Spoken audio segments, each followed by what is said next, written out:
Allah kata wala taj'al ma'allah ila al-akhar fataqruja mahzula. Yang pertama kata Allah, jangan kamu mengadakan Tuhan yang selain dan Allah. Nombor satu, mana larangan Allah. Sebab catat catatlah, tak sebab catat ingat.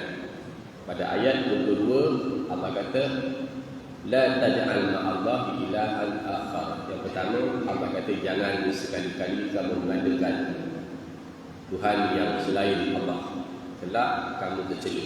Itu yang pertama. Yang kedua kata Allah wala taj'al yadaka maghlulatan ila unuq. Jangan sekali-kali kamu menjadikan tangan kamu terbelenggu. Jangan tangan kamu terbelenggu, terikat, makna kedekut. Dan jangan sekali-kali, yang ketiga kata Allah, jangan sekali-kali kamu jangan sekali-kali kamu terlalu mengulurkan sangat pemurah. Yang ketiga, satu kata Allah, jangan sekutukan Allah pada ayat ke-22 dari surah Al-Isra. Yang kedua, jangan sekali-kali kamu jadikan tangan kamu berbelenggu. Maknanya nak sumbang harta ni kedekut, nak sumbang harta pada jalan Allah. Yang ketiga, jangan terlalu terbuka, jangan terlalu pemurah, habis semua bagi. Yang ketiga.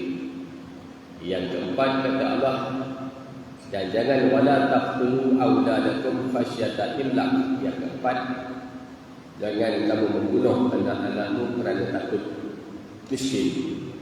Kalau zaman-zaman dulu orang bunuh anak takut tak makan. Zaman-zaman dulu. Zaman-zaman sekarang ada orang setengah negeri mengamalkan pil perancang keluarga supaya tak beranak, takut tak cukup makan. Maka Allah larang kita buat benda begitu. Jangan kamu membunuh anak-anakmu kerana takut miskin.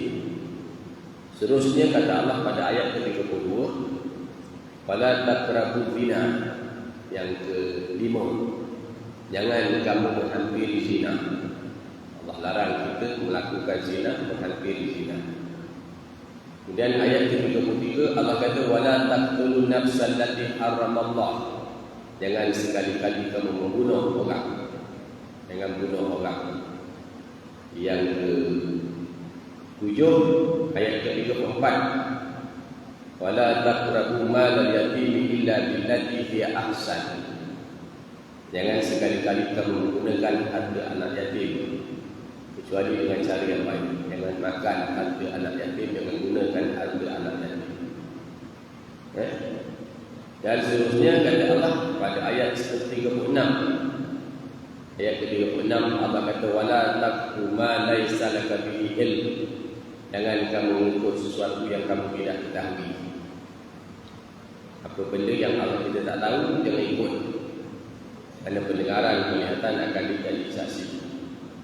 Dan yang akhir sekali pada ayat ke-37 Allah SWT beringat kepada kita pada ayat ke-37, iaitu wala tamshi fil ardi maraha. Jangan sekali-kali kamu berjalan di muka bumi ini dengan sombong, kerana sesungguhnya kamu tidak akan dapat menembus bumi dan tidak akan mampu menjulang tinggi gunung setinggi gunung. Melembasi gunung. Tapi ada berapa tadi? 9. Jadi 9 perkara dalam ayat ini, daripada ayat 22 sampai ayat 38, dan lebih kurang 9-10 perkara yang Allah kata jangan buat. Jangan dan jangan. Maknanya jangan ni maknanya jangan buat, jangan lakukan. Yang saya ulang tadi, yang tak sempat tulis, sebab ini adalah pengajaran penting. Ini adalah Al-Quran. Inna hadzal Qur'ana yahdi ila lillati hiya aqwam. Kata Al-Quran ini merupakan petunjuk yang paling betul, yang paling lurus kepada Allah. Sehingga sekali lagi yang cepat catat. Ada 9 perkara yang Allah kata jangan buat, jangan lakukan. Yang pertama, jangan sekali-kali kamu mengadakan Tuhan selain dari Allah. Nanti kamu tercela, kamu terhina besok pada akhirat. Jangan sekali-kali kamu mengadakan atau mensyirikkan Allah. Yang kedua kata Allah, dan jangan sekali-kali kamu menjadikan tangan kamu terbelenggu. Terbelenggu ni maknanya terikat. Terikat bila orang minta sumbangan, kedekut, tak nak bagi langsung. Dan jangan sekali-kali kamu jadikan kamu ni terbuka, terlepas. Maknanya kita orang minta, kita bagi habis semua, kita bagi. Itu yang ketiga. Yang keempat kata Allah pada ayat ke-31, jangan kamu membunuh anak-anakmu kerana takut miskin. Jangan bunuh anak. Saya katakan tadi, orang zaman dulu takut anak ramai ni takut mati tak makan. Orang zaman sekarang ni perancang keluarga. Kadang-kadang dia makan pil takut beranak. Bila makan-makan ni takut kalau dia anak banyak tak dapat, tak boleh, tak bagi makan, takut tak boleh bagi makan. Berbahaya kepada iman. Kerana rezeki ni Allah bagi. Yang seterusnya kata Allah, yang kelima, jangan kamu mendekati zina, jangan hampir zina, jangan lakukan perbuatan zina. Yang keenam, jangan membunuh jiwa yang diharamkan, jangan membunuh. Yang ketujuh, jangan kamu menggunakan harta anak yatim. Harta anak-anak yatim ni jangan kita gunakan sewenang-wenang kita. Besok berat akhirat. Yang ke-8, jangan kamu mengikuti sesuatu yang kamu tidak ketahui. Sekali ramai orang mengikut aja dia tak tahu, dia mengikut je. Jadi sesuatu benda yang kita nak ikut tu, kita kena tahu, ambil tahu, belajar sikit, tak banyak sikit. Dan yang akhir sekali, yang ke-9, jangan sekali-kali kamu berjalan di atas muka bumi, kata Allah, dengan keadaan sombong, bongkak, meninggi, nyombong, bongkak. Kerana kata Allah, kamu tidak boleh menembusi bumi. Hebat mana pun kita tak boleh tembus bumi. Nak masuk dalam bumi, nak tembus dalam bumi, tak boleh. Dan hebat mana pun kita tinggi, kita takkan boleh meninggi lepas daripada gunung. Paling-paling tinggi kita 5 kaki, 6 kaki, 10 kaki. Tak ada orang tinggi 40 kaki. Tak ada orang tinggi 60 kaki, tak ada. Dia tak boleh lepas gunung ketinggian kita. Jadi jangan sombonglah kat dunia ni. Tak ada benda yang kita boleh sombong kat dunia ni, tuan-tuan. Kita kena faham sebegitu. InsyaAllah pagi ni kita menyambung pada ayat 119 sehingga 121, amaran Allah supaya jangan mengikut jejak langkah Yahudi dan Nasrani, larangan Allah Subhanahu wa taala. A'udzubillahi minasyaitonir rajim.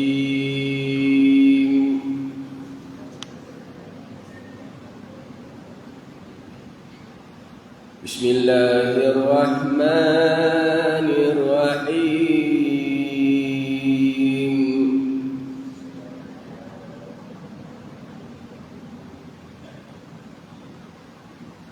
Inna arsalnaka bil haqqi basyiran wa nadhira.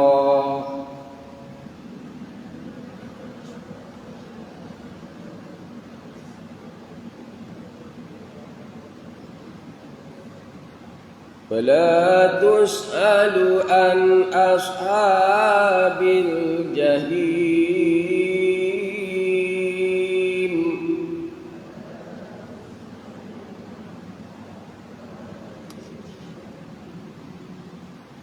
Walan tarda ankal yahud walan nasara hatta tattabi'a millatahum.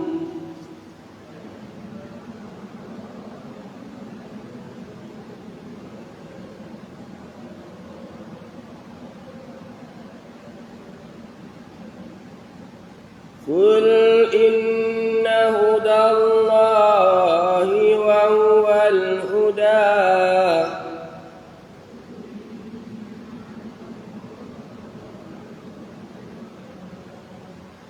Wa la in ittaba'ta ahwa'ahum min ba'di ma ja'aka minal ilmi illa ma استكبرت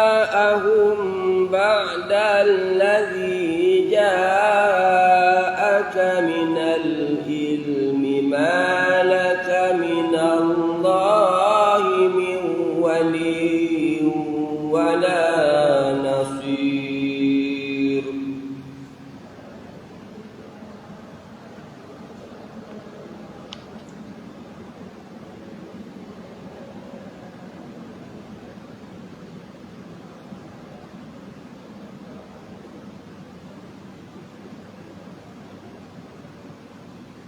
الذين آتيناهم الكتاب يتلونه حق تلاوته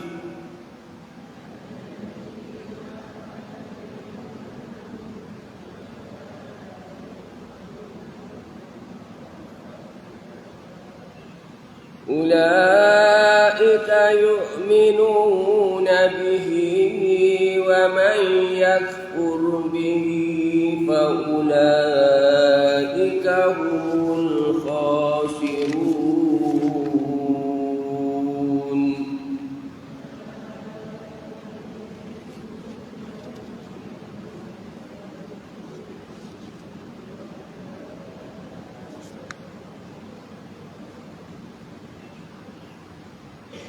Sadaqallahul azim. Alhamdulillah, kita dapat baca bermula daripada ayat 119 berakhir pada ayat 121 daripada surah Al-Baqarah. InsyaAllah kita cuba mengenal maksud-maksud ayat dan kita cuba ambil pengajaran daripada ayat yang telah kita baca. Amaran supaya jangan mengikut jejak langkah Yahudi dan Nasrani. Sesungguhnya kami telah mengutus engkau wahai Muhammad dengan kebenaran serta menjadi pembawa kabar gembira kepada orang yang beriman dan pembawa amaran kepada orang yang ingkar. Dan telah engkau sampaikan semuanya itu, engkau tidak akan diminta bertanggungjawaban tentang ahli neraka. Dan orang-orang Yahudi dan Nasrani tidak sekali-kali akan bersetuju atau suka kepadamu wahai Muhammad, sehingga engkau menurut agama mereka yang telah terpesong itu. Katakanlah kepada mereka, sesungguhnya petunjuk Allah, ini agama Islam itulah petunjuk yang benar. Dan kami sesungguhnya sesungguhnya jika engkau menurut kehendak hawa nafsu mereka sesudah datangnya wahyu yang memberi pengetahuan kepadamu tentang kebenaran, maka tiadalah engkau akan beroleh daripada Allah sesuatu pun yang dapat mengawal dan memberi pertolongan kepada kamu. Orang-orang yang kami berikan kitab kepada mereka sedang mereka membacanya dengan sebenar-benar bacaan, tidak mengubah atau memutarkan maksudnya. Mereka itulah orang yang beriman kepadanya, dan sesiapa yang mengingkarinya maka mereka itulah orang-orang yang rugi. Ya, ayat yang telah kita baca bertitik tolak mengambil kisah larangan Allah Subhanahu wa taala. Allah melarang daripada kita, kata Allah, inna arsalnaka bil haqqi basyiran wa nadhira. Sungguhnya kata Allah, kami telah mengutus engkau wahai Muhammad dengan membawa kebenaran. Nabi diutuskan, Rasul diutuskan untuk membawa kebenaran kepada masyarakat manusia umumnya. Allah SWT tidak mengutus malaikat untuk membimbing manusia, tidak mengutus lembu-lembu untuk membimbing manusia. Kalau lembu mengutus Allah utus lembu untuk membimbing manusia, maka agak payah. Oleh kerana manusia ni tuan-tuan, dia akan berada sama ada ke syurga ataupun neraka. Maka Allah SWT mengutus manusia untuk bimbing manusia ke jalan yang betul. Ada juga orang bertanya, kenapa tak diutus malaikat? Agak-agaknya kalau macam kita duduklah, kalau lembu berdakwah dengan kita ni, kita boleh terima ke? Jadi manusia, oleh kerana manusia yang didakwahkan, maka manusia lah yang diutus menjadi Nabi, menjadi Rasul untuk dakwah. Kami telah mengutus engkau wahai Muhammad dengan kebenaran serta menjadi pembawa kabar gembira kepada orang yang beriman. Bagi orang yang beriman, maka Allah Ta'ala Nabi Rasul beritahu berdasarkan kepada ayat-ayat yang lain. Kalau tuan-tuan buka pada ayat ke 40 bukan ayat 45 daripada surah Al-Isra yang saya bacakan tadi. Pada ayat Mani tada fa inna ma yahtaju li nafsi, kata Allah. Maka sesiapa yang mengikut petunjuk, maka kebaikan itu adalah untuk dirinya sendiri, kata. Pada ayat ke-15 daripada surah Al-Isra, kata Allah, Mani tada fa inna ma yahtaju li nafsi wa man dhalla fa inna ma yadillu 'alaiha wa la taziru waziratun wizra ukhra wa ma kunna mu'azzibina hatta nab'atsa rasulah. Dan sesiapa yang melakukan, kata Allah, perbuatan sesuai dengan petunjuk Allah, siapa yang dalam hidup dia dibuat sesuatu ikut apa yang Allah perintah, apa yang Nabi suruh, maka kata Allah, sesungguhnya ia adalah untuk keselamatan diri dia sendiri. Dan sesiapa yang tersesat, maka sesungguhnya, kata Allah, akibat itu adalah pada diri dia sendiri. Jadi Rasul ni datang beringat. Sekarang Nabi dan Rasul dah tak ada. Bila Nabi dan Rasul dah tak ada, yang ada para alim ulama. Zaman kita ni Nabi dan Rasul tak ada. Maka yang ada para alim ulama. Al-ulama warisatul anbiya. Maka kalau zaman Nabi, Allah kata, engkau tidak akan diminta bertanggungjawab. Zaman Nabi, Allah beritahu Nabi. Maka zaman kita hari ni pun begitu juga. Kita ajak orang kepada baik, kita ajak orang semai menyembah kepada Allah. Orang nak dengar ke orang tak nak dengar, itu bukan urusan kita, tapi tanggungjawab kita. Setelah saya bacakan kepada tuan-tuan tempoh hari pada ayat 69 surah Al-An'am, kata saya ayat 69 70. Ayat 70, wa daril ladina takhazu dinahum la'iban wa lahwa wa gharratuhumul hayatid dunya. Tinggalkan orang yang jadikan agama ni main-main dan senda-gurau. Itu pada ayat 70. Ayat 69 kata Allah, orang yang beriman tidak ada tanggungjawab atas orang-orang yang kafir, tidak menanggung dosa-dosa mereka, tetapi berkewajipan memberi peringatan supaya mereka itu beriman. Quran ni tuan-tuan, lagi kita baca Quran ni, lagi kita baca Quran ni, kita akan nampak betapa cantik, betapa indahnya kalamullah ni sendiri, tuan-tuan. Termasuklah tadi bila saya duduk di belakang tadi kan, sarapan sekejap tadi. Dia duduk, pintu tu tutup, pintu depan tutup, pintu belakang tutup, dalam tutup, tepi tu pun tutup, lampu tak ada. Jadi saya membayangkan daripada ayat Al-Quran, Allah kata, waja'alna min baini aydihim saddan wa min khalfihim saddan fa awshaynahum fa hum la yubsirun wa sawa'un 'alaihim a anzartahum am lam tunzirhum la yu'minun. Kata Allah, kami letakkan depan mereka itu tembok dinding, di belakang mereka juga tembok dinding, yang menyebabkan mereka tak boleh lihat kebenaran. Akhirnya sama sahaja bagi mereka. Kamu beri peringatan atau tak beri peringatan, dia tidak beriman juga. Jadi ayat itu kalau tuan-tuan duduk, bayangkan duduk dinding, depan ada dinding, belakang ada dinding, semua tutup. Pemikiran kita akan jadi macam buntu.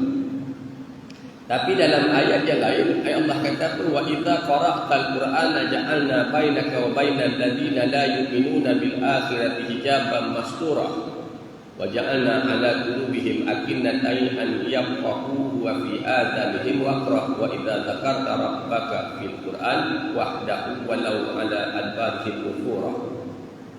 Ini ayat ke 45. Allah kata, dan apabila engkau Muhammad membaca Al-Quran, kami adakan di antara engkau dengan dia suatu dinding yang tidak terlihat di mata. Dinding apa? Yang mata tak nampak. Dan kepada keimanan kehidupan akhirat, dan kami jadikan hati mereka itu tertutup. Hati mereka tertutup. Kalau botol air ni dia tertutup, cuba tuan-tuan beritahu macam mana cara nak masukkan air dalam botol ni. Dalam suasana botol ini tertutup, macam mana nak masukkan air bila botol ni tertutup? Maka Allah Ta'ala kata pada ayat ke-46, kami jadikan hati mereka itu tertutup dan telinga mereka itu tersumbat. Dalam mata tutup, telinga mereka tersumbat, sehingga mereka tidak akan dapat memahami. Itu saya bila baca ayat Quran, kita renunglah, mudah-mudahan hati kita ini tak tertutup, telinga kita tak tersumbat. Bila kita baca Quran tu, kita dapat munafaat, kita dapat kepahaman daripadanya. Dan kami tidak mengetahui, kami lebih mengetahui tentang kalangan mereka ketika mereka mendengarkan kaum Muhammad, dan ketika mereka berbisik-bisik, iaitu ketika orang zalim itu berkata, kamu hanya mengikut seorang lelaki yang terkena sihir. Ini malam tadi saya berada dekat Tangkap, adalah orang cakap perkara-perkara begitu. Saya kata bukan sahaja kita kuliah orang tak suka kita. Mana-mana tempat ada orang suka, ada orang tak suka. Pelik Ustaz? Tak pelik. Bukan zaman kita, zaman Nabi yang menceritakan tentang kebenaran pun Nabi ajak kepada agama orang tak suka. Orang baling Nabi dengan batu dan sebagainya. Maka apatah lagi zaman kita yang serba kekurangan ni, bila kita sampaikan agama, ada orang suka, ada orang tak suka. Itu seronoknya buka Quran, tuan. Itu seronoknya buka Quran. Nabi bila ajak orang kepada agama, orang baling Nabi dengan batu meleleh darah sampai ke tumit sebegitu. Jadi begitulah keadaan. Yang penting kita tengok yang orang tu ajak perkara betul ke perkara salah. Kalau dia ajak perkara salah, kan, maka kita tak ikut. Perkara yang benar kita kena terima walaupun datang daripada budak-budak. Wallahu a'lam.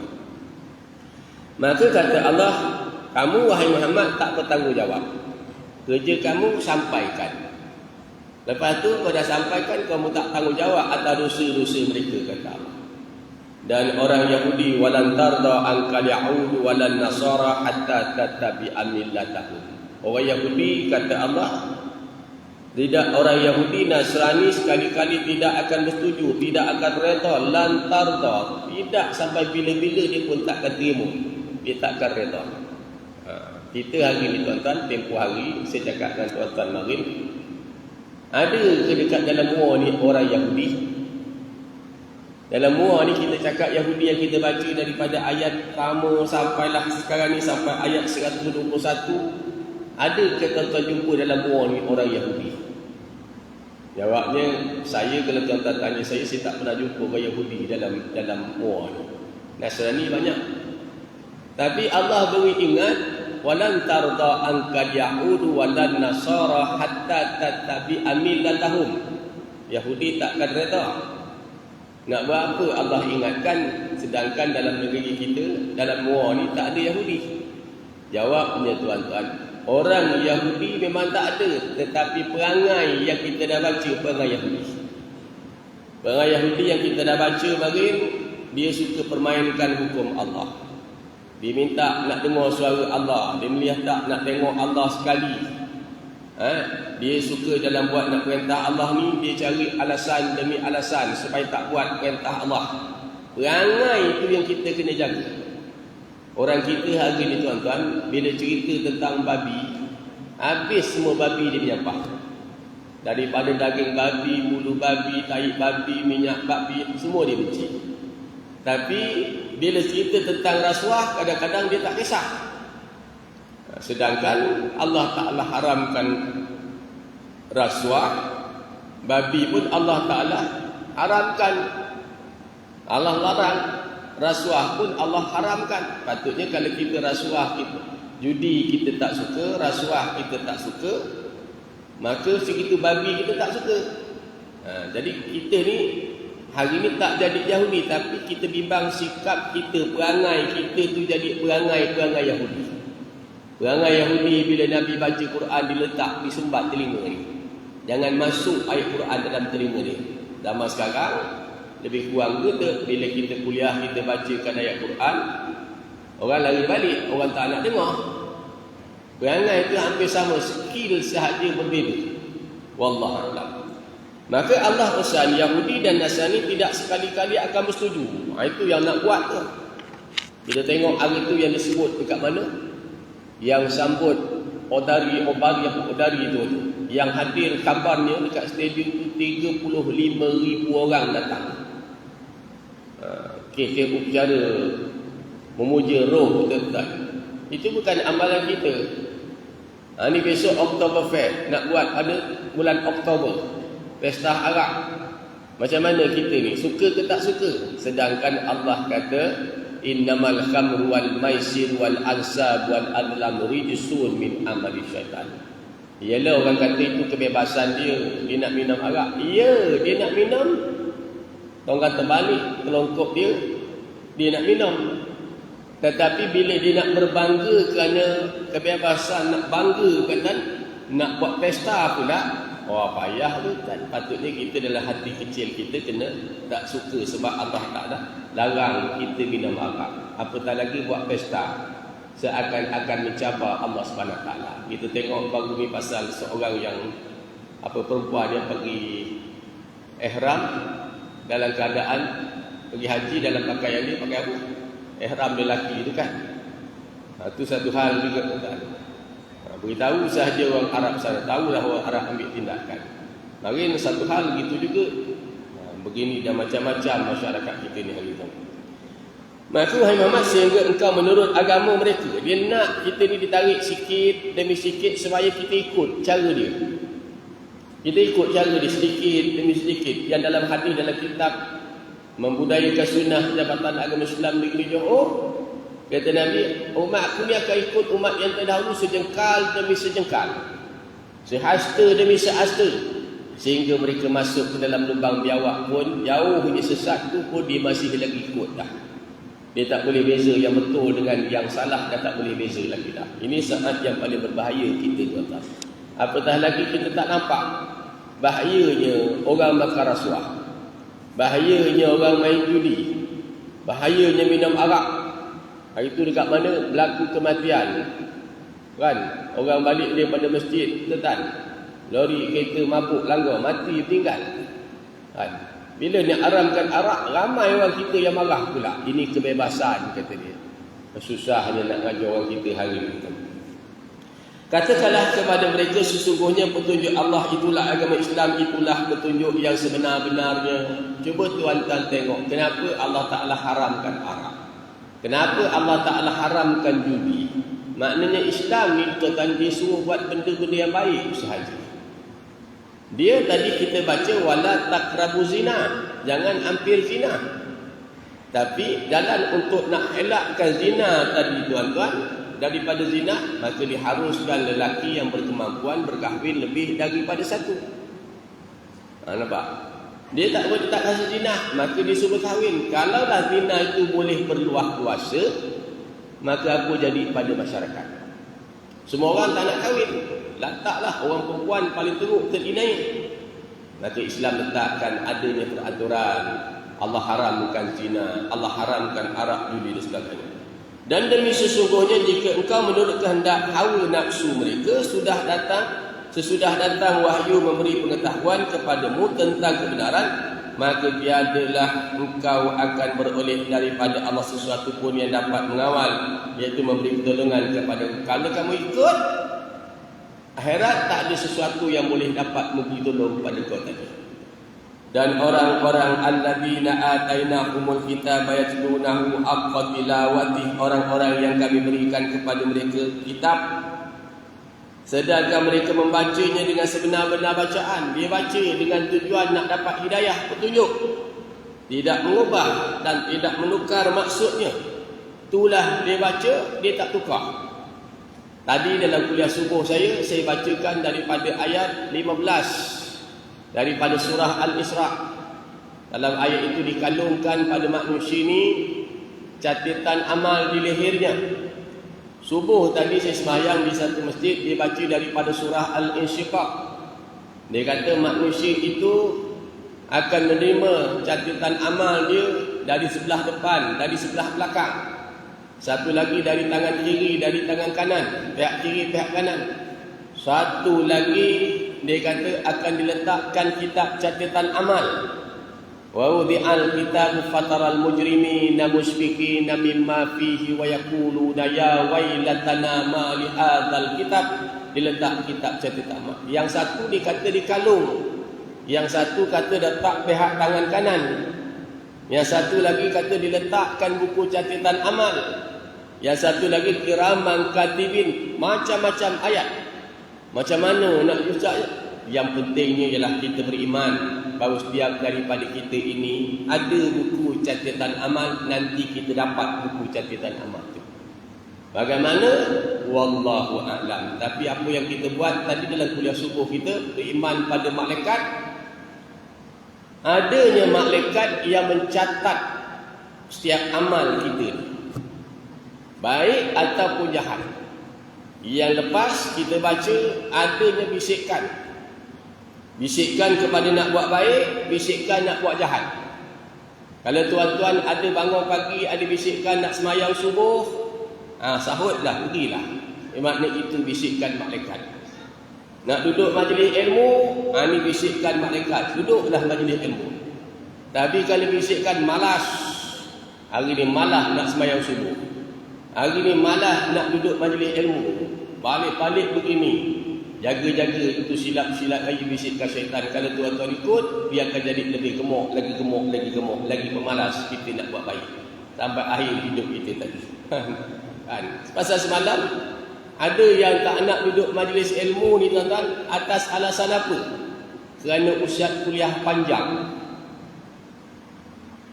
Kenapa tak nak duduk majlis ilmu ni? Saya kata semalam, sedangkan kita duduk dalam majlis ilmu berdasarkan satu hadis Nabi, 3 doa malaikat.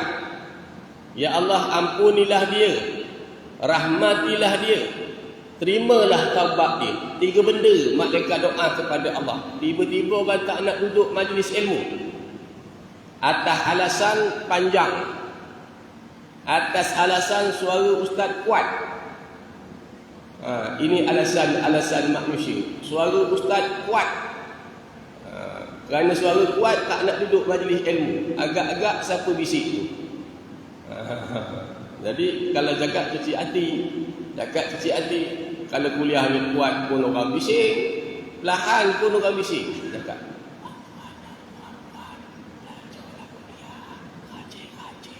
Orang kata apa agak ni? Ustaz ni bisu apa?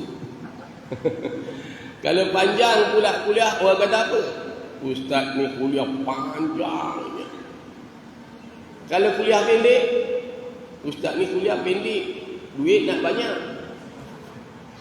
Jadi perangai itu memang kita belajar daripada dulu, tuan-tuan. Ada orang dia memang suka duduk majlis ilmu, ada orang dia memang tak suka. Bisikan-bisikan tu jaga-jaga. Bukan tuan-tuan sahaja. Saya yang jadi ustaz ni pun tuan-tuan, kadang-kadang rajin nak pergi kuliah, kadang-kadang malas. Kan? Tempoh hari datang kat masjid tuan-tuan, masjid ni kuliah malam kan. Ni ramai ni, ada 400 orang. Lebih kurang lah agak. Bila masuk kepada kuliah maghrib, ada tak muslimat yang duduk kuliah maghrib saya kat sini? Saya dah 2 kali masuk dah. Setiap hari Rabu, minggu yang kedua. Tengok yang duduk datang kuliah tu kan, tiang sana seorang, tiang situ seorang. Tiang tu seorang. Belakang sana 2 orang. Sini ada 2 orang. Sini ada seorang duduk main game. Tengok WhatsApp. Agak-agak tuan-tuan tak sakit hati ke nak kuliah. Tapi nak buat macam mana tuan-tuan? Kita tak boleh nak paksa orang. Adab-adab belajar tu pun dah jauh daripada nak mendapat kebekatan. Nabi bila belajar tuan-tuan, bila Nabi datang duduk beradab dengan Jibril. Jibril kata, "Iqra' ya Muhammad." Nabi kata, "Ma ana biqari." "Iqra' ya Muhammad." "Ma ana biqari." Adab dia belajar. Lepas tu Jibril baca, Nabi baca kan. Itu adab dia. Bayangkan beradab. Ini kalau dah duduk kaki melunjuk ke depan macam tu, baring macam ni, nak belajar apa tu? Kalau budak kecil dia aku sekil kepala dia. Kalau bantu lain macam ustaz. Dan memang macam tu adab belajar, memang kena ada adab dia. Wallahu a'lam. Maka orang yang kami beri kitab kepada mereka, sedang mereka membaca dengan sebenarnya, bacaan tidak mengubah dan menukar maksud. Mereka itulah orang yang beriman. Jangan tukar maksud. Kalau tadi saya cakap dengan tuan-tuan 9 benda yang Nabi kata, Allah kata jangan tu, maknanya jangan buat lah. Jangan kita keluk-keluk sana, keluk sini. Dan dia kata yang beriman kepadanya sesiapa yang mengingkari, maka mereka itulah orang yang rugi. Yang inilah saya nak sebut kepada tuan-tuan tadi dalam ayat Quran. Bila buka ayat ni tuan, kita seronok tuan. Pada ayat yang saya kata 15, 16, 17 daripada surah Al-Isra tadi. Mani tada fa innama yahtadi li nafsi. Siapa yang untuk petunjuk kebaikan itu adalah untuk diri dia, kata Allah. Itu perintah-perintah. Kita tengok kepada hubungan ayat. Setelah Allah Subhanahu wa taala menerangkan sikap pendirian dan dakwaan ahli kitab dalam ayat sebelum ini, Allah Subhanahu wa taala secara jelas menentukan arahannya kepada Nabi untuk dihayati bahawa Allah sahaja yang punya keterangan, iaitu ayat Quran. Seterusnya Allah menjelaskan peranan yang perlu dimainkan oleh Rasul. Ingat kita baca. Yang pertama mari kita baca, Yahudi kata dia betul, Nasrani kata dia betul, orang musyrikin kata dia betul, dia masuk syurga. Allah kata datangkan hujah. Lepas tu Allah Ta'ala beritahu pula keputusan dia nanti pada hari akhirat. Lepas tu Yahudi dia menghalang orang pergi masjid, memakmurkan masjid. Itu perangai Yahudi. Perangai Nasrani, dia halang orang memakmurkan masjid. Jaga-jaga kita jangan jadi orang yang menghalang orang daripada memakmurkan masjid. Ada lagi tak hari ni? Saya nak tanya tuan-tuan, ada lagi tak orang yang menghalang orang dari memakmurkan masjid? Saya cuba undur ke belakang sikit. Zaman Nabi ada orang minum arak. Zaman sekarang ada tak orang minum arak? Zaman Nabi dulu ada orang menipu sukatan dan timbangan. Zaman ni ada tak orang menipu sukatan dan timbangan? Zaman Nabi dulu orang berjudi. Zaman sekarang ni ada tak orang berjudi? Zaman Nabi dulu orang bunuh anak tanam hidup-hidup. Zaman sekarang baling anak daripada tingkat 18 mati. Ada lagi tak? Zaman Nabi dulu orang menyembah patung berhala. Zaman hari ni ada tak orang menyembah patung berhala? Jadi tengok yang relevan yang berlaku tu sampailah akhirnya, oh begini rupanya. Maka datangnya agama untuk menjadikan manusia itu baik.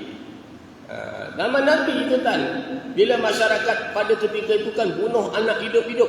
Sekarang ni kalau tuan-tuan tengok, masyarakat kita dah macam balik hampir kalau tak 100%, dah 70% dah perangai-perangai masyarakat kita ni macam perangai orang jahiliah dulu. Contoh, orang jahiliah dulu sembah patung. Zaman hari ni sembah patung tak? Ada tak yang sembah patung? Zaman dahulu minum arak. Zaman hari ni berapa ramai mati minum arak? Zaman dulu berbunuh. Hari tu saya bual dengan seorang pengurus jenazah. Dia mandikan ada satu jenazah dekat Muar ni yang mati terbakar. Dia kata bawa kepala, mandikan kepala, lepas tu mandikan lutut, basuhkan kaki dia ustaz, satu-satu susun mayat, tulang serangka je tinggal. Saya kata macam mana? Dia kata orang masuk mencuri ustaz, bila masuk mencuri tak dapat, harta duit tak dapat, dia geram, dia tangkap, dia ikat, dibakar. Duk ke situ jahatnya. Marin Al-Quntuyah mati dah dibunuh, dibomkan dengan bom C4. Ada tak lembu buat kerja macam tu? Ada tak kambing buat macam tu? Maka bila Allah kata pula ikakal an'am libalhum adal, macam binatang menasabah. Dulu kita tengok pelajar-pelajar sekolah tahfiz yang kena diletak tilam, dibakar tilam pintu masuk tu kan. Lepas tu dibakar. Berapa ramai pelajar tahfiz yang mati hangus dalam kebakaran tu. Cuba ingat balik tuan-tuan. Tengok kejahatan manusia hari ni. Jadi jalan baik dia macam mana? Jalan baik ni tuan-tuan bagi saya, orang Islam ni kena balik kepada mengamalkan agama. Bila dia balik pada mengamalkan agama balik, insya-Allah dia ada nilai hidup dia tadi. Kalau hidup dia tidak mengamalkan agama, maka hidup dia Allah kata macam pula ikakal an'am libalhum adall, macam binatang. Saya buat misal senang tuan-tuan faham. Dulu saya pernah bercakap dengan tuan-tuan dulu. Kata Luqman Al-Hakim, sesebuah masyarakat akan jadi baik. Masyarakat ni akan jadi elok, kata Luqman Hakim, kalau ada pada masyarakat ni 5 benda. Nombor 1 kata Luqman Hakim, agama. Agama ni mesti ada dalam hidup kita. Orang yang hidup tidak ada agama, dia tak tahu nilai baik. Agama ni, kalau tuan-tuan ambil perahu, tuan-tuan letak kat tepi sungai, tali dia tuan-tuan ikat, tuan-tuan mesti tambat dekat pokok. Barulah perahu tu tak hanyut. Kalau tuan-tuan bela kambing, ikat tali dekat leher, tali dia kena ikat dekat pokok. Barulah kambing tu tak makan pucuk ubi orang.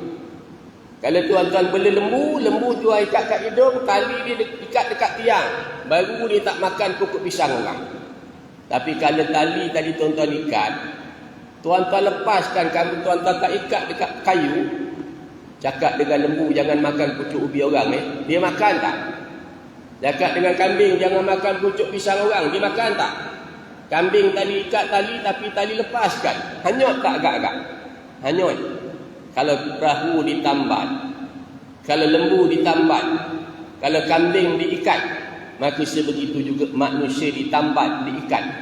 Cuma manusia tidak ditambat dengan tali, manusia ditambat dengan agama.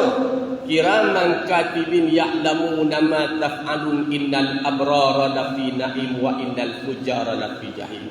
Yang pertama kata Luqman Hakim. Yang kedua kata Luqman Hakim, masyarakat ni akan jadi baik kalau ada pada masyarakat ini malu. Sekarang orang dah tak ada malu, tuan-tuan. Tuan-tuan tengok dalam TV yang buka baju tu selai demi selai. Tengoklah dadaku yang bidak. Alamak. Tengok yang baru ni yang saya kata pergi ihram tu, tuan-tuan. Orang dah tak ada rasa malu. Masuk masjid, tumbuk orang dengan pakai kasut sekali, tuan-tuan. Alhamdulillah, surau. Pecah mata ustaz yang ajar agama tu, pecah mata. Kan? Macam mana? Ini kita kena dengar pula beberapa benda lagi, tuan-tuan. Orang dah tak ada rasa malu. Perempuan datang, perempuan hari ni wanita tu kan, la ilaha illallah. Yang mana dekat mana yang jual air buah-buahan tadi? Jual air buah-buahan tadi. Yang maju laris tu. Sebab dia punya pakaian dia. Kan main gini-gini dia. Orang kata gedi-gedi. Kan? Ada rasa malu. Kita dulu kan rasa malu, tuan-tuan. Tutup, orang Melayu kita terkenal dengan malu, nak keluar rumah semua tutup. Sekarang tak ada rasa malu. Orang badan besar pakai seluar apa tadi, macam stokin tu. Dah bontot begini berlekuk-lekuk kan. Alah, orang naik basikal, tuan-tuan tengok yang naik basikal. Sekat semangkuk ni punya tu. Tak ada rasa malu. Pakailah baju yang menutup aurat. Malu kata Nabi. Dah tak ada malu nak buat macam mana? Dah tak ada malu, orang dah tak ada malu. Yang ketiga kata Luqman Hakim, kena ada akhlak. Kena ada pada masyarakat itu akhlak. Kalau dah tak ada akhlak, anak murid belajar dengan cikgu, anak murid tak ada akhlak, tuan-tuan. Kan? Cikgu cakap dekat depan, dia cakap dekat belakang. Cikgu ngajar kat sini, dia ngajar kat belakang. Pompang. Suruh dia ngajar, tak nak pula. Akhlak tu tak ada. Adab-adab dulu kita belajar kan, ingat tak? Kan? Saya kalau dekat sekolah, memang saya pantang kalau saya ngajar anak murid cakap. Memang saya pantang. Habis dalam masjid ustaz, geram kalau boleh aku nak cili mulut dia. Tapi orang tua nak buat macam mana? Saya boleh baca kepada tuan-tuan hadis yang menceritakan tentang orang duduk dalam masjid tapi diganggu orang. Diganggu orang, dia tak nak duduk kuliah. Bila orang duduk kuliah, dia bersembang, cakap dia lebih kuat. Sini tak ada lah, nampak ni. Ni dekat Perancis. Banyak berlaku kat Perancis. Nampak macam mana? Akhlak yang ketiga. Yang keempat, kata mak dia, anak dia tanya, kalau empat ya? Ayah dia kata, kalau ada harta. Harta tu ada. Bila ada harta, kita tak sibuk nak buat benda-benda ni. Mudah hidup kita. Ada nak makan, ada nak minum. Anak dia tanya, kalau 5? Ayah dia kata, kalau 5, ada dermawan. Masyarakat dia baik. Satu, kalau ada 5. Yang pertama, agama. Yang kedua, malu. Yang ketiga, akhlak. Yang keempat, harta. Dan yang kelima, dermawan. Kalau tak ada agama, maka hari ni kita tengok yang makan rasuah. Yang makan rasuah ni bukan orang kerja potong sawit tau. Bilion banyaknya duit. Nak cakap macam mana? Wallahu a'lam. Kita sambung balik. Saya malah nak panjang-panjang lagi tadi. Maka dia kata seterusnya Allah menjelaskan peranan perlu dimainkan oleh Rasulullah. Peranan Nabi ajar. Orang nak terima tak terima, Nabi dah tak ada. Yang ada pada hari ini para alim ulama. Maka ulama beri nasihat. Kalau dah tak nak dengar nasihat ulama, nak dengar nasihat siapa lagi? Kan? Jadi ramai-ramai pergi merayakan 35,000 orang kabarnya merayakan pesta Udari itu 35,000 orang. Yang kafir ni nak begini, ya saja nak buat macam mana. Yang kita Islam ni kan ada batas iman dan batas kufur, tuan-tuan. Sebab turun ayat ni berdasarkan kepada kitab tafsir Mutiara Al-Quran. Ayat 120 Ibn Abbas berkata orang Yahudi Madinah dan Nasrani Najran mengharapkan agar Nabi Muhammad SAW mengerjakan solat berkiblatkan kiblat mereka, tetapi Allah SWT menetapkan Kaabah sebagai kiblat baru. Maka mereka ini orang Yahudi Nasrani membangkang dan tidak bersetuju ketetapan ini kerana tidak selari dengan agama mereka. Dulu masa beradab ke sana, bila beradab ke sana Baitul Muqaddis, mereka kata Muhammad ni agama ikut, tak nak ikut dia, tapi agama tak nak ikut agama kami, tapi kiblat ikut kiblat kami. Nampak? Masa sebelum berpaling, bila Nabi dah sampai ke kota Madinah, Nabi masih lagi melihat, memandang ke arah Kaabah tu sekitar dikata lebih kurang 16 bulan, 17 bulan. Nabi minta pusing pada Allah. Akhirnya Allah arahkan pandang pusing kiblat. Bila pusing kiblat dan bukan sekadar pusing kiblat, kita pusing segala ajaran itu berpegang kepada Islam. Jangan pusing bila kata tuan-tuan baca wajah tu wajhiya lillazi fataras samawati wal ard, aku hadapkan muka aku kepada Tuhan yang menjadikan langit dan bumi. Bukan sekadar hadap muka, tapi beradab seluruh kehidupan kita tu kepada Islam. Faham maksud saya? Ikut Islam ni macam mana? Sembahyang 5 waktu, puasa bulan Ramadan, semua kita beradab kepada kiblat. Sistem kehidupan kita mesti beradab kepada Islam itu sendiri. Pusing kiblat tu bukan sekadar pusing kiblat, tapi seluruh hidup kita dipusing kepada arah Islam itu tadi. Bila Nabi dah pusing kiblat, Allah Ta'ala perintah, dia pun cakap dah, dia pun tak puas hati. Ni dia tak, itu dah saya cakap orang ni, kita buat macam ni, Luqman Hakim, bila anak dia naik kedai, orang cakap apa dia punya bapak. Anak naik kedai, apa punya anak? Anak naik, bapak jalan kaki. Bapak dia kata kita tukar nak. Engkau naik kedai, dia bapak jalan kaki. Bila anak naik, apa dia punya anak? Dia naik kedai, bapak dia jalan kaki. Oh tak boleh kita naik dua-dua lah nak. Naik dua-dua. Apa punya zalim kedai kecil naik sampai 2 orang. Kalau gitu kita jangan naik nak. Kita tarik aja. Bila kita tarik dia, lalu depan orang, bodohnya kedai ada, dia tak nak naik. Dia pula tarik kedai. Tuan-tuan balik sekarang, motor, siapa yang naik motor, sorong aja motor. Agak-agak orang cakap apa. Kalau begitu, kalau tak boleh juga nak, kita pikul kedai tu. Bukan pikul kaki depan, bapak pikul kaki belakang. Lalu dekat orang. Orang kata apa? Sangat-sangat bodoh. Kedai untuk ditugang, dia pula pikul kedai. Cuba tuan-tuan bayang, tuan-tuan balik pikul motor, lalu kat Bandar Mall. Orang cakap apa agak-agak? Saya ingat segera keluar dalam TikTok. Jadi pada pandangan manusia ni tuan-tuan, apa yang kita buat semua tak betul. Jadi yang nak buat, kita nak buat apa yang Allah kata kita nak tutup aurat. Orang nak kata apa, lantaklah. Kan? Kita nak buat, nak semayang, orang nak kata apa, lantaklah ya. Lagi kita ikut cakap orang, lagi itulah tak jadi. Macam saya cakap dengan tuan-tuan lah, kuliah panjang pun orang cakap, kuliah pendek pun orang cakap. Jadi tengok kesesuaian. Wallahu a'lam. Okey. Walan tarda ankal yahud walan nasara, kata Allah. Maka turun ayat itu. Kata Allah, sebab apa tadi ayat itu turun?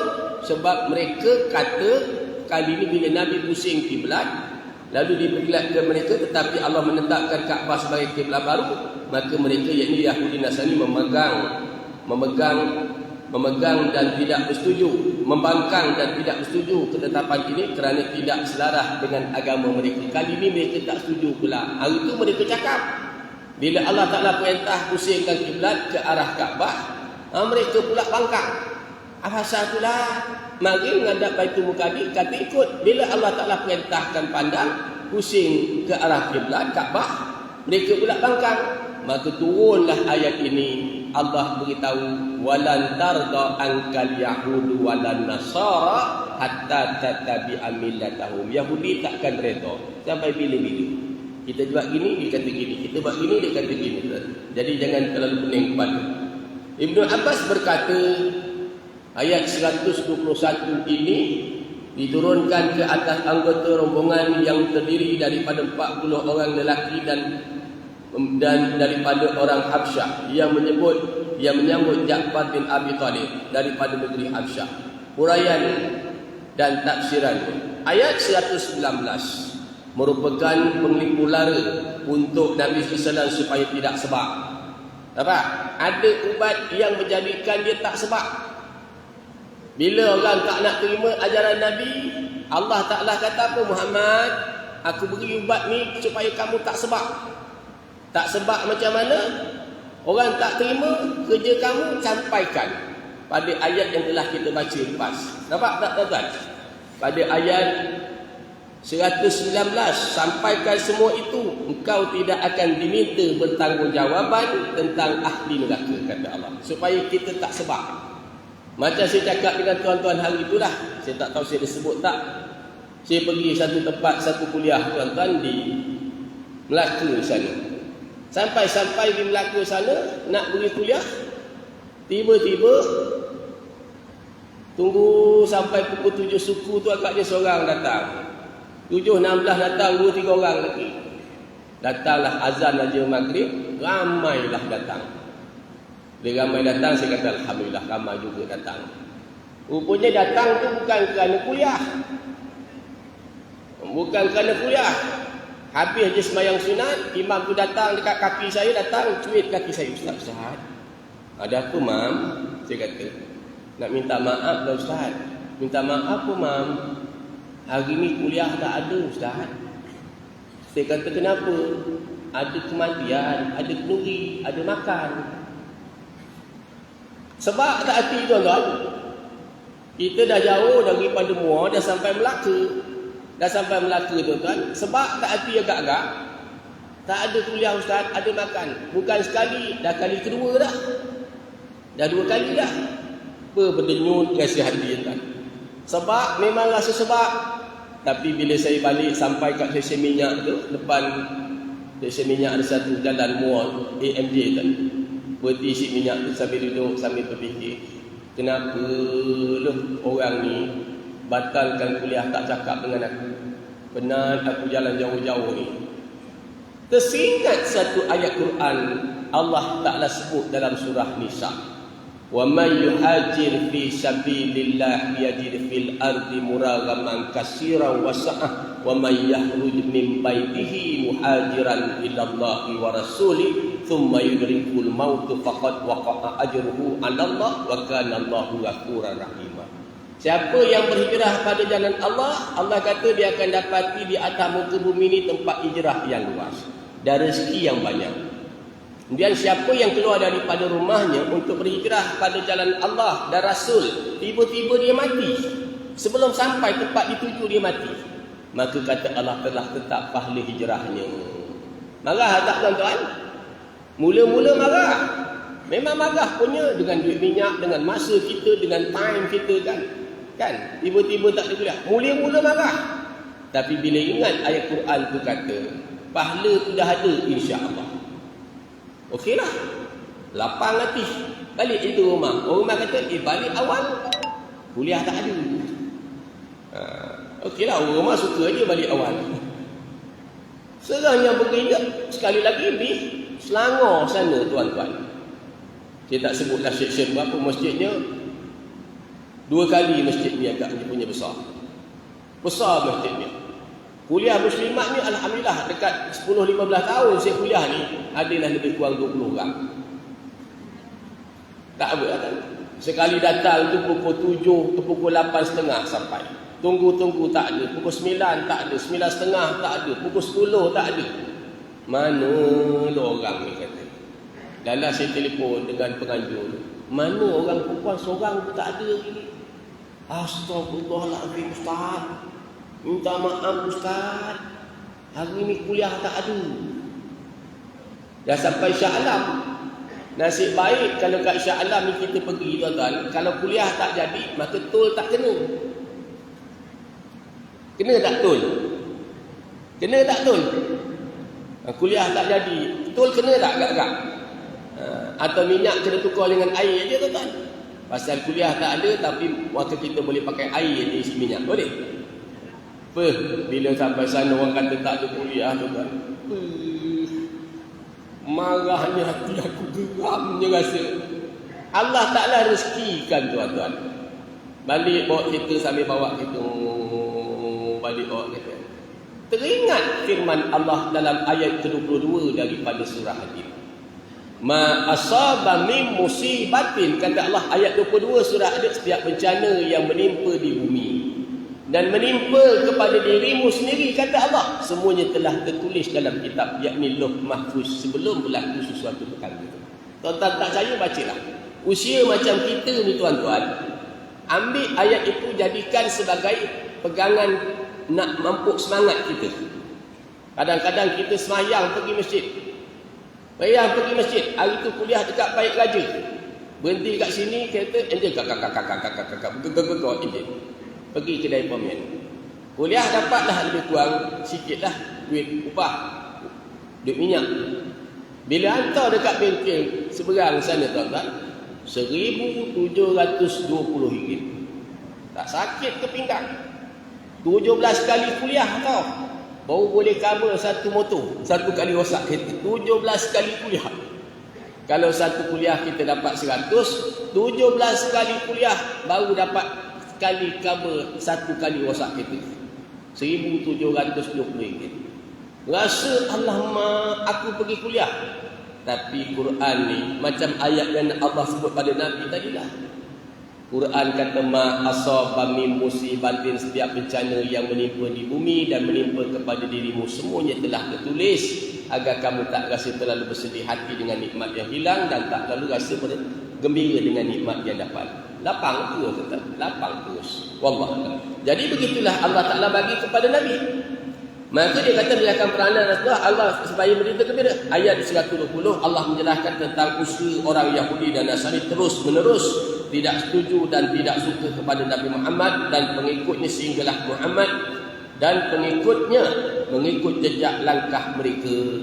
Sampai kita ikut jejak langkah mereka, Allah SWT memerintahkan supaya Muhammad bertegas menyatakan bahawa petunjuk Allah al-Islam itulah petunjuk yang betul, dan yang lain daripada Islam tidak akan diterima oleh Allah. Walan tarda ankal yahudu walan nasara hatta tattabi'a millatahum. Lalu kata Allah, innad-dina 'indallahil Islam. Agama yang Allah Taala akui hanyalah agama Islam. Dalam ayat 121 Allah Subhanahu Wa Taala menjelaskan bahawa orang yang telah diberikan kitab, yakni ahli kitab, dan membacanya, mereka dianggap sebagai beriman, dan yang mengingkari maka mereka itulah orang-orang yang rugi. Orang yang tak nak percaya, tak nak ikut ajaran Al-Quran, maka mereka itu orang yang rugi. Tuan-tuan ikut ajaran Quran, tuan-tuan selamat. Allah kata semayang 5 waktu, semayang. Allah kata puasa bulan Ramadan, puasa. Allah puasa tutup aurat, tutup aurat. InsyaAllah tuan-tuan semua masuk syurga Allah Ta'ala. Tapi kalau tuan-tuan jawab terbalik, bila jawab terbalik, dapat? Macam anak murid saya yang saya cakap tuan-tuan lah. Engkau akan tak lulus periksa satu perkara, kelas saya rotan.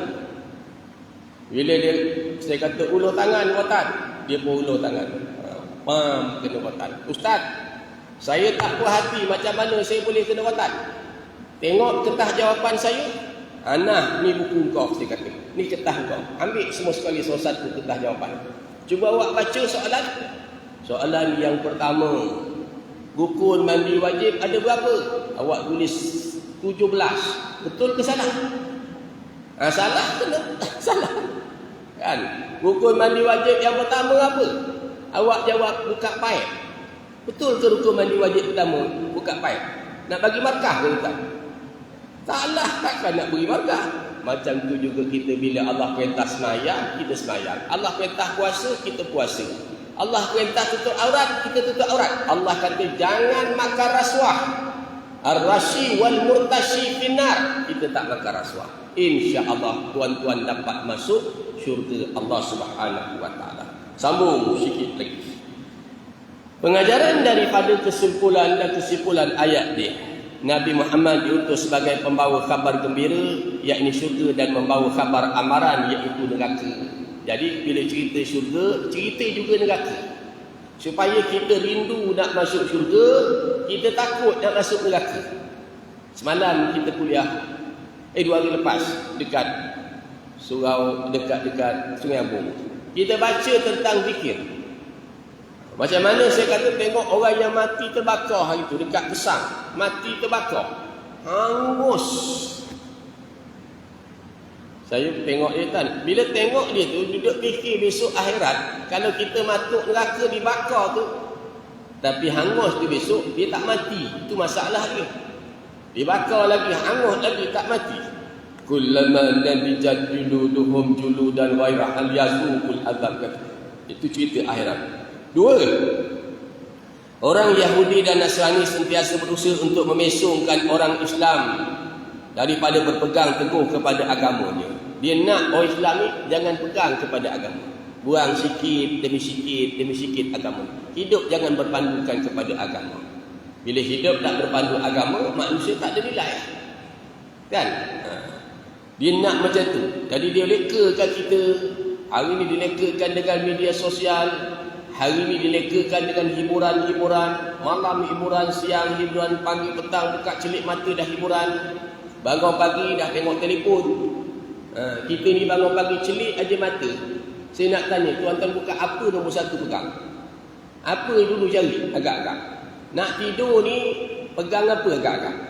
Kita ramai-ramai yang duduk dalam masjid ni, siapa yang nak tidur tu dia buka Quran. Angkat tangan. Banyaknya nak tidur ni, kita buka apa?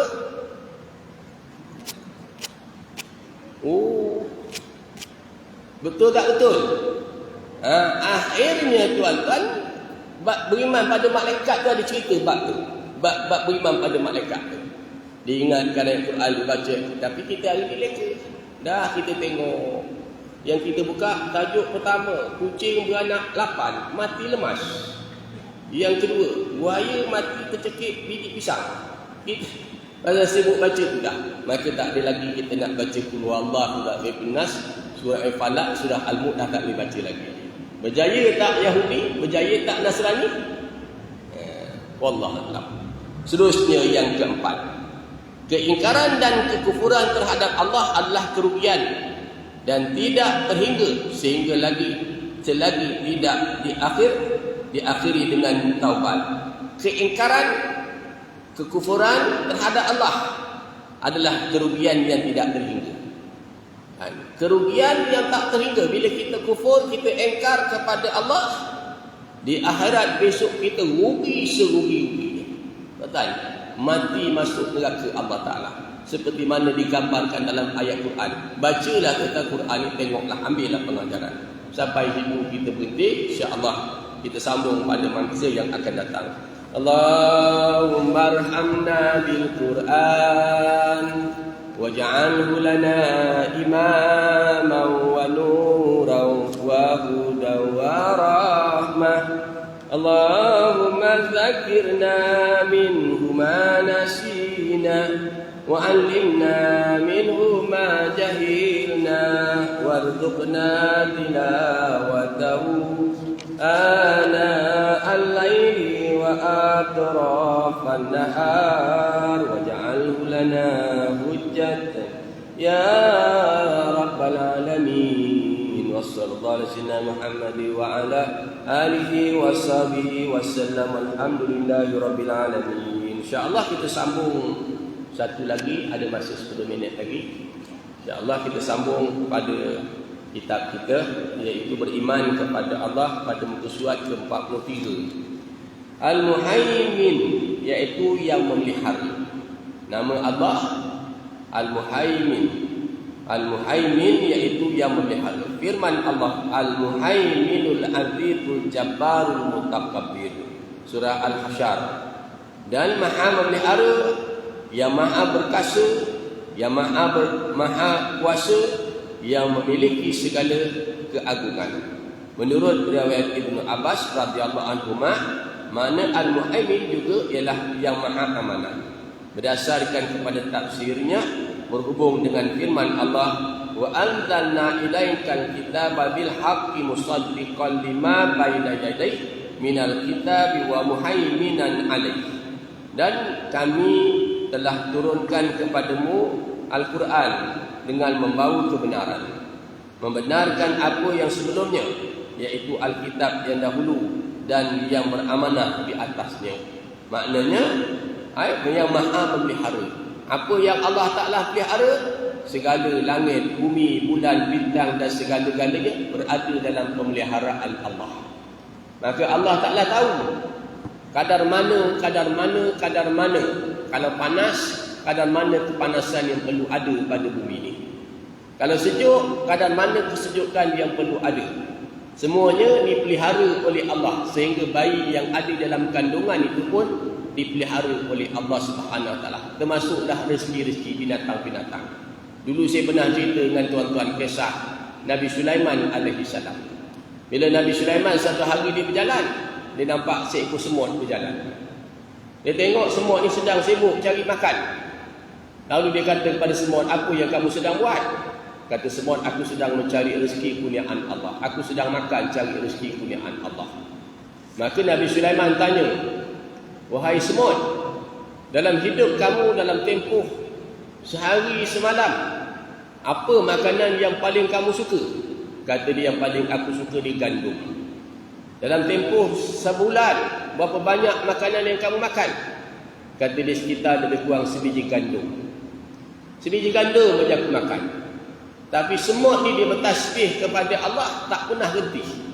Dalam ayat Quran kata, Subhanallahi ma fis samawati wa ma fil arwah wal azizul hakim. Dalam ayat lain menyebutkan juga semua makhluk itu bertasbih dalam bahasa yang mereka ketahui, kita tak tahu. Lalu kata Nabi Sulaiman, wahai semut, macam inilah. Kerana aku ni kaya dengan kekayaan aku, Nabi Sulaiman lantai istana dia berlian. Mulai hari ini kamu tak payah lagi berjalan nak cari rezeki. Aku akan bagi kamu makan. Nabi kata semut, okeylah. Maka semut tu ditangkap, ambil seekor semut tadi, dimasukkan dalam satu bekas, lalu diletakkan sebiji gandum. Berlalu masa sekitar 2 minggu lebih kurang, Nabi Sulaiman pun buka balik bekas tadi, dibuka. Dia tengok semut tadi ada dalam. Semut tadi masih ada lagi dalam seekor semut tu, dan gandum yang dibagi tadi tak habis, tak sampai separuh dimakan. Lalu kata Nabi Sulaiman, semut, engkau ni bohong. Engkau kata dalam tempoh masa sebulan kamu makan sebiji gandum, tapi aku bila letak sebiji gandum ni sampai hari ni dah 2 minggu lebih kurang, kamu tak habis makan. Lalu semut jawab apa? Wahai Nabi Allah Sulaiman, kalau aku lepaskan aku dekat bumi ni, kau lepaskan aku dekat bumi ni, aku akan makan sebanyak mana makanan yang aku boleh makan bersamaan dengan sebiji gandum tu besar dia. Aku akan makan kerana aku terlalu yakin dengan janji Allah bahawa rezeki aku ni ada. Rezeki semua dia ada. Kita makan, beli ikan semalam, beli ikan kerapu tuan-tuan. Makan dah ikan kerapu. Bila sampai tulang tu, tak suruh pula orang rumah tumbuk tulang tadi. Sayang, tulang ni mahal tu, kita beli RM18 tu. Ikan kerapu kan RM30, RM40. Tulang dia tuan-tuan buang ke tuan-tuan makan? Buang ke makan? Ada orang mua yang makan tulang ikan kerapu tak? Sayang ustaz, nak buang bazir mahal. Ada. Tulang lembu, tulang kambing sekilo berapa ringgit kan? Katalah RM40. Tulang dia tuan-tuan makan tak? Sayang. Tuan-tuan tetap buang juga, walau macam mana sayang. Di situlah Allah Ta'ala tetapkan ada rezeki makhluk yang lain. Jadi bila aku lepas, aku makan sebanyak mana mungkin kan jadi. Aku makan, aku yakin dengan rezeki kurniaan Allah. Tapi kalau kamu kurung aku ni wahai Sulaiman, aku tidak yakin dengan manusia. Sebab manusia ni dia jenis memang jenis mudah lupa. Manusia ni dia jenis mudah lupa. Faham tak? Hari ni kau ingat, besok kau dah lupa. Asal nak pilih hari raya dia ingat macam-macam dia bagi. Lepas lantak kan kau. Itu manusia punya perangai. Betul tak betul? Maknanya Allah Subhanahu Taala ni tuan, dia bagi rezeki kalau kau tak tengok, dia punya maha memeliharanya makhluk ni ada. Habis macam mana ustaz? Sepupu saya bila meninggal kan, orang suapkan makanan, keluar. Orang suap makanan masuk pakai straw, keluar, habis. Ini maknanya rezeki dah nak habis lagi. Jadi tuan-tuan balik ni kalau tolak, masuk lagi, ada harapan hidup lagi. Kalau tolak dah main muntah, dah tak lama lah tu. Bukan minta mati, tapi dah tolak, dah tak boleh terima, tolak dah, keluar juga, dah tak lama dah tu. Ingat-ingatlah sikit akan kematian. Walaupun mana sedapnya dunia ni. Sebab itu bila Nabi sebut, saya baca hadis tu pendek tu, tetapi hadis tu betul-betul menyayat hati saya dah. Dia kata, wahai manusia, kamu berada di antara dua nikmat kurnia anakku, kata Allah. Antara dua nikmat kurnia anakku, yang mana lebih besar? Dua nikmat kurniaan yang aku beri pada kau ni, mana lebih besar? Yang pertama, dia kata, puji-pujian manusia. Manusia puji kau. Bila kau berkuliah macam ni orang puji, bila kau bak macam ni orang puji, puji. Yang pertama, nikmat yang besar, pujian manusia. Seronok kita duduk. Dan yang kedua, dosa kamu tertutup. Mana besar saya nak tanya tuan antara dua? Dosa tertutup ke atau pujian manusia? Mana besar?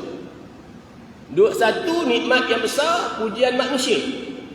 Yang kedua, dosa kamu ni tertutup. Cuba tuan-tuan bayangkan kalau badan kita berbau, peluh kita berbau, ketiak kita berbau, air liur kita berbau, kencing kita berbau, ketut kita berbau, berak kita berbau, tapi dosa kita ni tak berbau. Agaknya kalau dosa kita ni berbau, tuan-tuan, orang perempuan boleh duduk macam ni tak agak-agak? Bau belacan kat sini. Di sini bau tempi kat sini. Tuan-tuan nak duduk mana? Jadi Allah Ta'ala tutup dosa ni, dosa kita ni tak berbau. Maka kawan-kawan kita duduk dekat kita. Kalau tak, tuan-tuan. Jadi bagi saya, dosa kita yang tertutup inilah lebih besar nikmat daripada pujian manusia sebenarnya. Tapi ramai manusia nak yang pujian manusia lebih besar tadi. Wallahu a'lam. Maka Allah Ta'ala memelihara. Di atasnya beramanah, dia kata memeliharanya. Itu antara satu daripada sifat-sifat Allah. Dia memelihara, dia mentadbir segala-gala yang ada di langit dan di bumi ni. Jadi sampai situ kita berhenti. InsyaAllah panjang usia kita sambung nama Allah yang ke-9 nanti tuan-tuan pada bulan hadapan. Wallahu a'lam. Saya rasa tak ada kemusykilan, semua faham insya-Allah. Bismillahirrahmanirrahim. Alhamdulillahirabbil alamin. Wassalatu wassalamu ala asyrafil anbiya'i wal mursalin sayyidina Muhammad wa ala alihi washabbihi ajma'in. Allahumma nawwir qulubana bi nuri hidayatika wa futuhatika kama nawwarta al-ardha bi nuri syamsika abadan bi rahmatika ya arhamar rahimin. Allahumma aghnina bil ilmi wa zayyinna bil ilmi wa akrimna bit taqwa wa jamilna bil afiyah ya rabbana zidna ilma warzuqna fahma wa anta khairul raziqin. Rabbana atina fid dunya hasanah wa fil akhirati hasanah wa qina azaban nar. Wassallallahu alaihi wasallam Muhammad wa ala alihi washabbihi wasallam. Alhamdulillahirabbil alamin. Tuan-tuan, ada satu benda yang saya nak sebut pada tuan-tuan. Itu kalau tuan-tuan berani menyahut cabaran. Yang pertama, ada satu